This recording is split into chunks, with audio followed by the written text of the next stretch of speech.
जय हिंद बच्चों। जैसा कि आप लोग के मैसेजेस से, आपके फोन कॉल से, व्हाट्सएप से इतने सारे रिक्वेस्ट, इतनी सारी टेंशन्स कि सर इतना जल्दी एग्जाम कैसे होगा। देखो भाई, सबसे पहली बात तो जो टाइम मिला है सबको मिला है।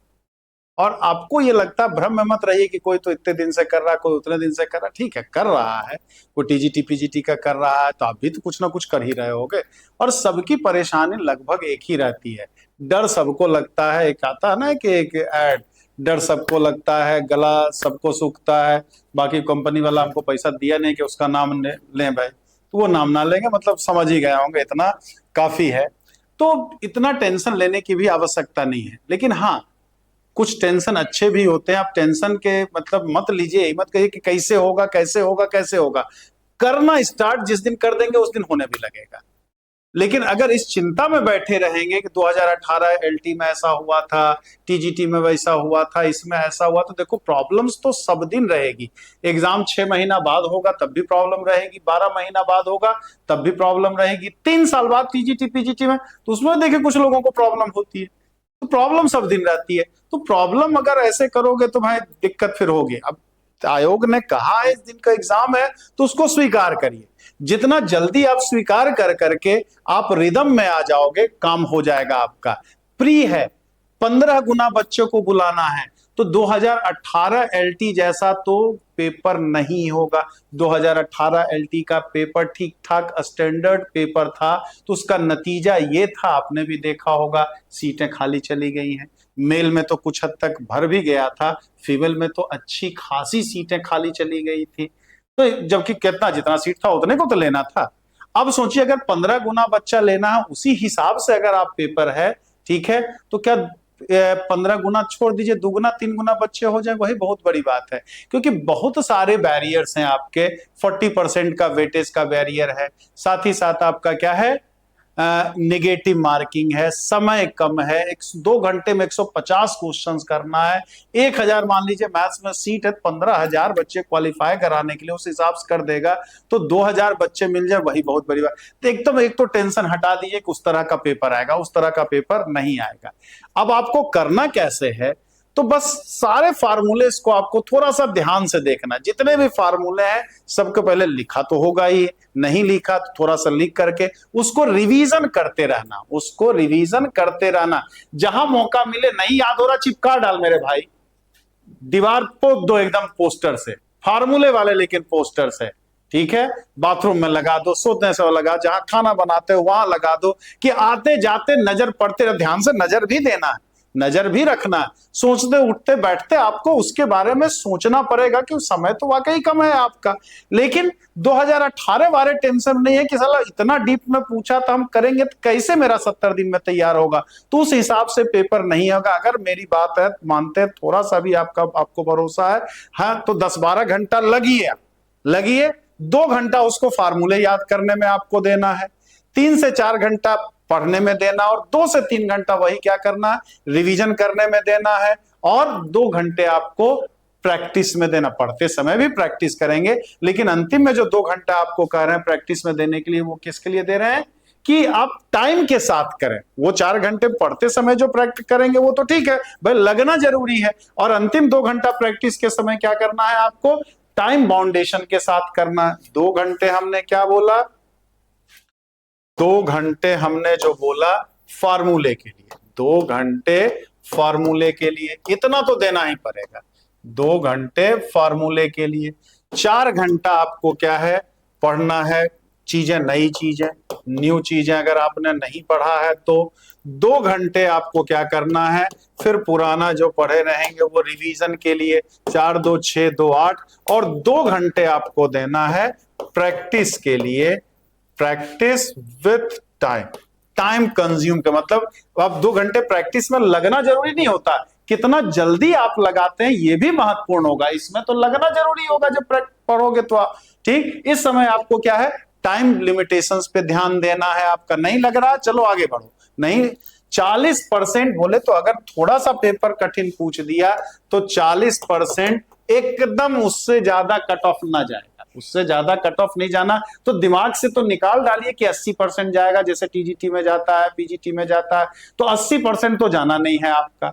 और वो भी प्री में, वो भी क्या है, प्री में। तो 40 बहुत एकदम हलवा पेपर दे दिया, एकदम हलवा पेपर दे दिया, तब वो 50% से ज्यादा ना जाएगा, तब भी 50%, 55% से ज्यादा नहीं जाएगा। लेकिन अगर पेपर थोड़ा सा भी अगर स्तरीय रखा, थोड़ा सा स्तरीय, तो 40% ही कट ऑफ जाने की नौबत आएगी। कितना मान, हाँ, पूरा सिलेबस जब तक पूरा जरूर तैयार एक बार रखेंगे, ठीक है, पूरा करने के चक्कर में पढ़ेंगे, तब जाके आपका 70-80% तैयार हो पाएगा। और बाकी 20% पे कुछ नहीं तो कम से कम फार्मूला उसका जरूर याद रखें, कि मान लीजिए कि जो चैप्टर आपने नहीं किया है उसी से आसान आसान क्वेश्चन पूछ लिया, और जो आप खूब मन से तैयार किए हैं उससे बहुत कठिन सवाल पूछ लिया। तो ये थोड़ा सा गलती नहीं करना है। अब सवाल बहुत सारा उठता है, कैसे तैयार करें? तो एक देखो, एक सीक्वेंस आपको लेना पड़ेगा, एक सीक्वेंस आपको लेना पड़ेगा, कि जैसे आप क्या है, 3-4 चीजें तो बेसिक्स होती है जो किसी भी चैप्टर्स को करने के पहले, मतलब क्या है, एक सेट्स हो गया, दूसरा आपका क्या हो गया, ट्रिग्नोमेट्री हो गया, ट्रिगोनोमेट्री हो गया हमारा, ट्रिगो, तीसरा क्या हो गया आपका, क्वाड्रेटिक हो गया, तीसरा क्या हो गया, क्वाड्रेटिक हो गया, और चौथा क्या हो गया, फंक्शन हो गया। ये 4 चैप्टर तो एकदम बेसिक्स होता है, एकदम बेसिक। इसकी जरूरत तो आपको पड़ेगी, हर चैप्टर्स में पढ़ेंगे। कैलकुलस पढ़ोगे तो भी इन सब की जरूरत पड़ेगी, ठीक, कोऑर्डिनेट पढ़ेंगे तो भी आवश्यकता आपको पड़ेगी। तो इन चारों को तो सबसे पहले तैयार कीजिए, इन चार। और ऐसा नहीं कि डायरेक्ट इससे क्वेश्चन नहीं पूछता, 120 में नहीं कुछ तो 12-15 क्वेश्चन तो डायरेक्ट इसी से पूछेगा आपका, तो ये भी तैयार होगा। और साथ ही साथ आपका दूसरा चैप्टर्स पढ़ने में ये बहुत ज्यादा जरूरत पड़ेगी। कोई मैथ्स का कोई ऐसा चैप्टर नहीं है जिसमें सेट्स, ट्रिग्नोमेट्री, क्वाड्रेटिक और फंक्शन का इस्तेमाल नहीं होता। तो ये तो एकदम बेसिक, जैसे जोड़ घटाव गुणा भाग आप करते हो वैसे ही इन चार, जैसे फंक्शन में क्या है, मॉडुलस की जरूरत हर जगह पड़ती है, ग्रेटेस्ट इंटीजर की आवश्यकता हर जगह पड़ेगी, लॉग की आवश्यकता आपको हर जगह पड़ेगी। तो ये 3-4 अगर मतलब बिल्कुल ही शुरुआती लेवल पे है, नए हैं, आज तक नहीं दिए, एलटी बहुत सारे ऐसे भरे जो पहली बार फॉर्म भरे, तो ये तीनों चारों चैप्टर तो सबसे पहले तैयार करना। अब उसके बाद आते हैं सीक्वेंस की बात आते हैं। अब देखो, इंटीग्रेशन अगर पढ़ना तो पहले डिफरेंशिएशन तो आपको पढ़ना ही पड़ेगा, बिना डिफरेंशियल के तो आप इंटीग्रेशन पढ़ नहीं पाओगे ना भाई।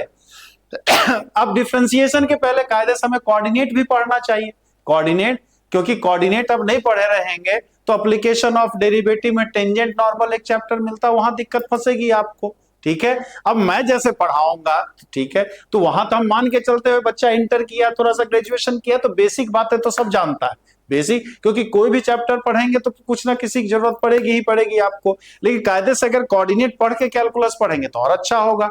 कैलकुलस डिफरेंशियल पढ़ने के बाद इंटीग्रल पढ़ेंगे तब ज्यादा समझ में आएगा, दोनों पढ़ने के बाद जब डिफरेंशियल इक्वेशन पढ़ेंगे तब ज्यादा समझ में आएगा। अब यहां प्रोबेबिलिटी की बात करें, प्रोबेबिलिटी तो बिना परमुटेशन कॉम्बिनेशन यानी क्रमचय संचय, उसके लिए पहले क्रमशः संचय पढ़ना पड़ेगा, फिर आपको क्या पढ़ना पड़ेगा, बाइनोमियल थ्योरम यानी द्विपद प्रमेय पढ़ना पड़ेगा, तब ना जाके प्रोबेबिलिटी की हर चीजें समझ पाएंगे हम। तो ये बात तो करना ही पड़ेगा, तो वो सीक्वेंस में है आपका। डिटर्मिनेंट्स मैट्रिसेस है, ये बिल्कुल अलग हो जाता है। अब आपका कन्वर्जेंट डाइवर्जेंट पढ़ना है, तो कन्वर्जेंट डाइवर्जेंट पढ़ने के लिए जब तक आप सीक्वेंस एंड सीरीज आपका क्लियर नहीं होगा, लिमिट आपका क्लियर नहीं होगा, कैसे हम सीरीज कन्वर्जेंट है या डाइवर्जेंट है, सीक्वेंस कन्वर्जेंट है या डाइवर्जेंट है चेक कर पाएंगे। डायरेक्ट है तो हमें नहीं लगेगी, हमें लिमिट ही निकालने नहीं आ पा रहा है, हम सीरीज और सीक्वेंस में अंतर ही नहीं जान पा रहे हैं, तो वहां समस्या फंसेगी।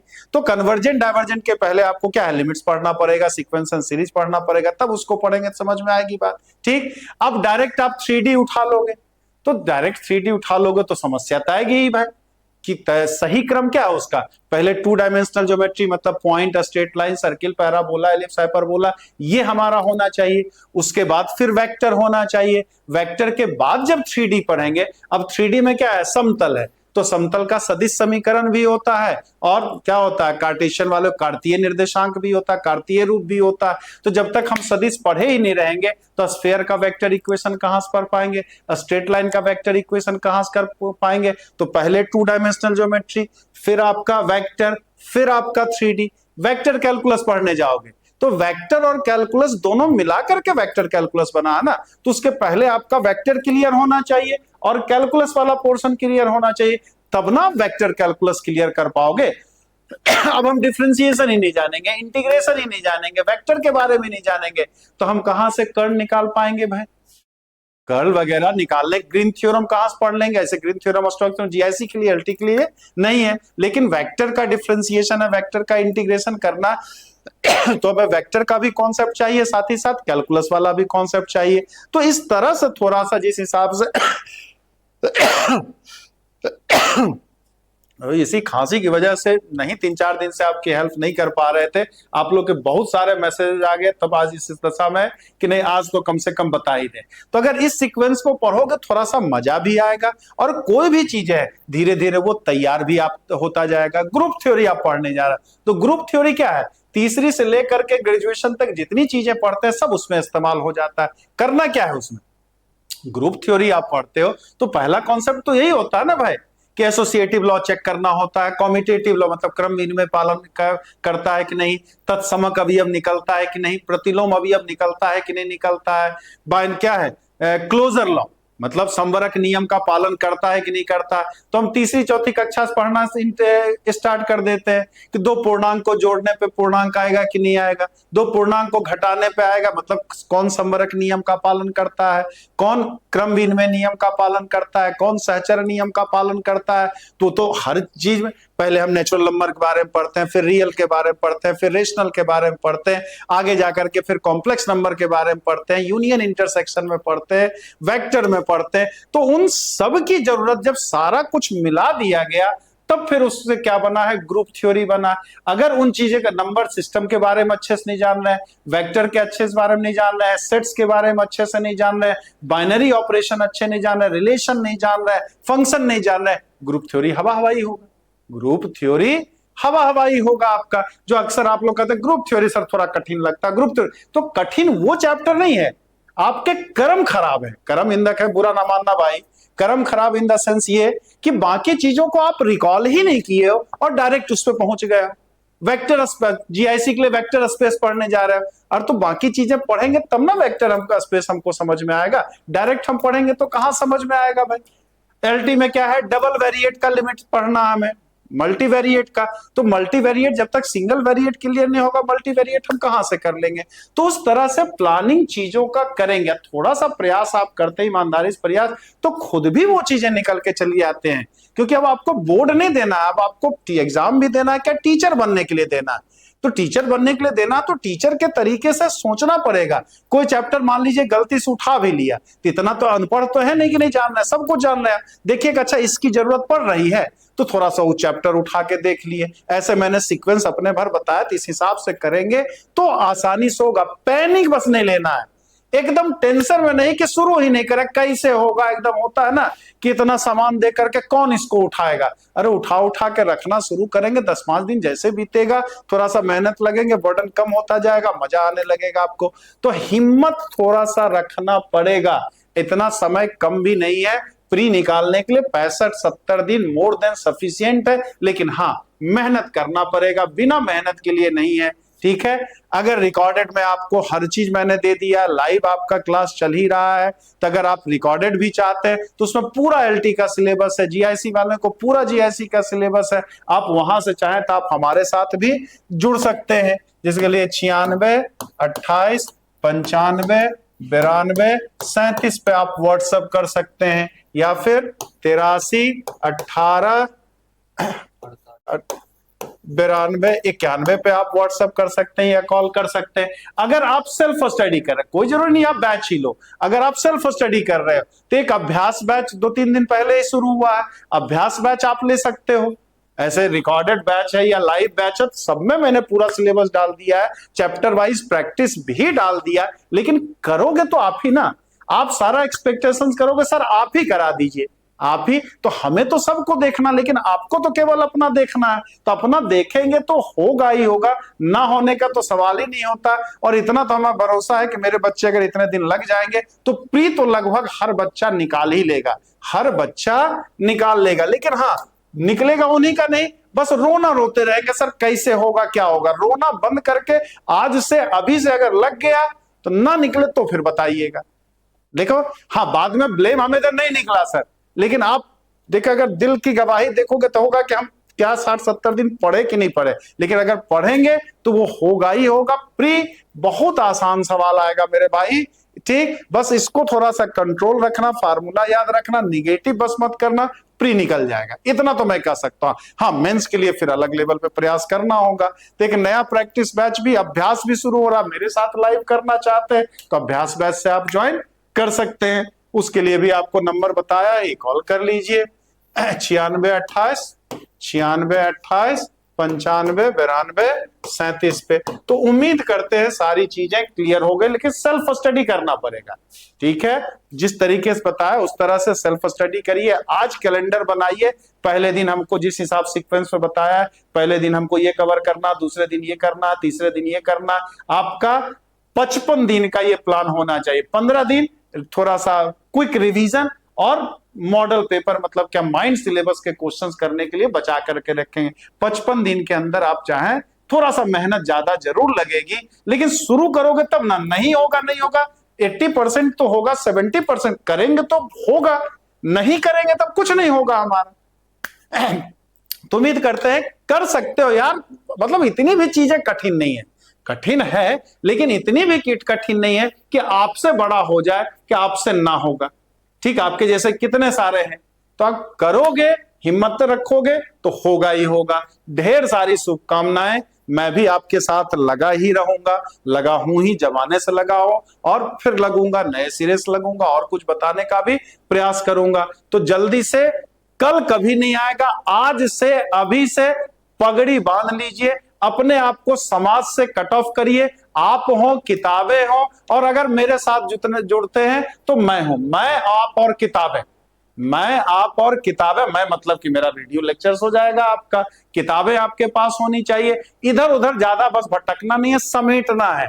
अब जो है सीक्वेंस को कन्वर्जेंट करने का समय है, डाइवर्जेंट करने का नहीं। अभी डाइवर्जेंट थे आप लोग, ये भी देख लें, यहां भी देख लें, ये किताब भी देख लें, वो किताब भी देख लें, फलाना भी देख लें। अब उसको कन्वर्जेंट करिए, ज्यादा ज्यादा चीजें दिमाग तक पहुंचाइए।